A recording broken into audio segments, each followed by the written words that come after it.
काफी युगों के उसके जो अवगुण होते हैं वो उस कन्यादान करने के बाद खत्म माने जाते हैं।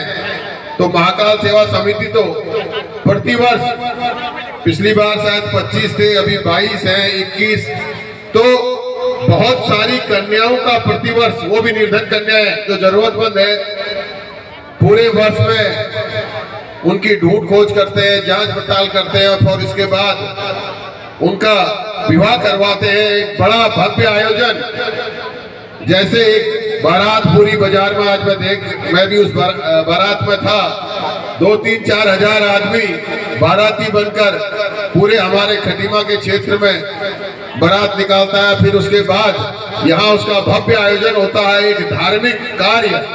तो भगवान भोलेनाथ का ये आशीर्वाद है, महाकाल का आशीर्वाद है कि खटीमा के सभी लोग इस आयोजन में अपनी अपनी आहुति, हवन में जैसे आहुति देते हैं वैसे आहुति देते हैं। तो मैं आप सब लोगों को बहुत बहुत बधाई, शुभकामनाएं देता हूं और भगवान महादेव से ये प्रार्थना करता हूं कि सबके घर में खुशहाली आए, सबके घर में सुख समृद्धि आए, सबके घर में सब स्वस्थ रहे, धन का वास हो, सब तरक्की करें, सबके मन में प्रेम का भाव हो, ये कामना मैं करता हूं। और ये तो रामलीला ग्राउंड जो है हमारा, ये एक ऐसा स्थान है जहां भगवान राम की लीला का भी मंचन होता है, जहां पर भगवान कृष्ण के जन्मोत्सव को भी मनाया जाता है, जहां पर होलिका दहन का कार्यक्रम भी होता है और होली महोत्सव भी होता है।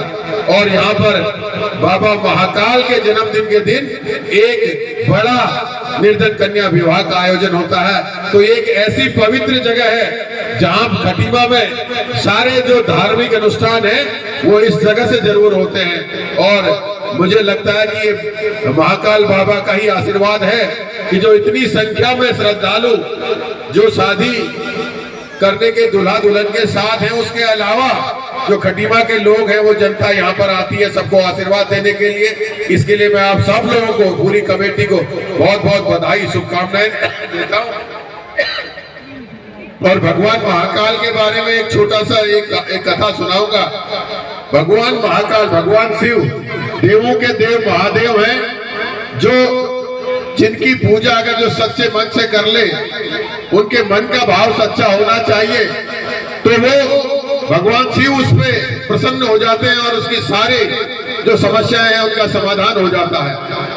एक युवा है, उसकी माँ बीमार हो जाती है, अब वो माँ का इलाज कराना है, तो माँ का इलाज कराने के लिए पैसे नहीं होते हैं, तो अब उसकी समझ में नहीं आता कि वो क्या करे, कैसे पैसों का इंतजाम करे और अपनी माँ का इलाज करे। तो एक वो मंदिर में जाता है, मंदिर में एक बड़ा शिवलिंग है, शिवलिंग के ऊपर एक बड़ा घंटा चढ़ा हुआ है। उसको ये लगता है कि अगर ये घंटा निकाल के मैं बेच दूंगा और उसके पैसे से मैं माँ का इलाज कर लूंगा। तो वो उस घंटे को निकालने का प्रयास करता है, उस घंटे तक नहीं पहुंच पाता है, तो वो अपनी माँ के इलाज के लिए इतना व्याकुल है, इतना परेशान है कि वो शिवलिंग पर चढ़ जाता है। शिवलिंग पर चढ़कर घंटा निकालने लगता है। जैसे ही वो शिवलिंग पर चढ़ता है तो भगवान शिव प्रकट हो जाते हैं साक्षात, और भगवान शिव उससे कहते हैं, हे वत्स, किसी ने मुझे फूल चढ़ाया, किसी ने मुझे दूध चढ़ाया, किसी ने दही चढ़ाया, किसी ने शहद चढ़ाया, किसी ने चीनी चढ़ाई, किसी ने भांग धतूरा चढ़ाया, किसी ने चावल चढ़ाया, किसी ने चंदन चढ़ाया। तुमने तो सर्वत्र अपने आप को मुझ पर निछावर कर दिया, तुम तो पूरा ही मुझ पर चढ़ गए हो, बोलो तुम्हारी मनोकामना क्या है। तो भगवान शिव मन का भाव समझने वाले भगवान है, और भगवान शिव को मनाना सबसे आसान है।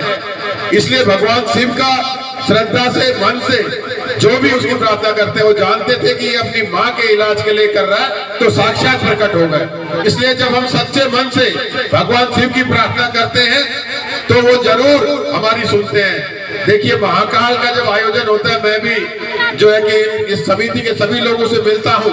अब आप समझिए कि 22 कन्याओं की सारी व्यवस्था और हजारों लोगों का भोजन, इतनी बड़ी यात्रा, इतनी व्यवस्था, लेकिन भगवान शिव का आशीर्वाद, क्योंकि सच्चे मन से निर्धन कन्या विवाह कराने का जो संकल्प इनका है, उस संकल्प को महाकाल समझते हैं, इसलिए बिल्कुल बहुत आसानी से, बहुत बढ़िया से एक शादी में इतनी आफत हो जाती है, लेकिन 22 शादियां इतने भव्य तरीके से हो रही है बिल्कुल शांति से। तो ये महाकाल का आशीर्वाद है, क्योंकि इनकी सच्ची श्रद्धा, ये सेवा का भाव है। इसलिए मैं बाबा जी को और इनकी पूरी टीम को बहुत बहुत बधाई शुभकामनाएं देता हूं और एक जयकारा लगाएंगे। बोलो भोलेनाथ की, बोलो शिव शंकर भगवान की, बोलो महाकाल की।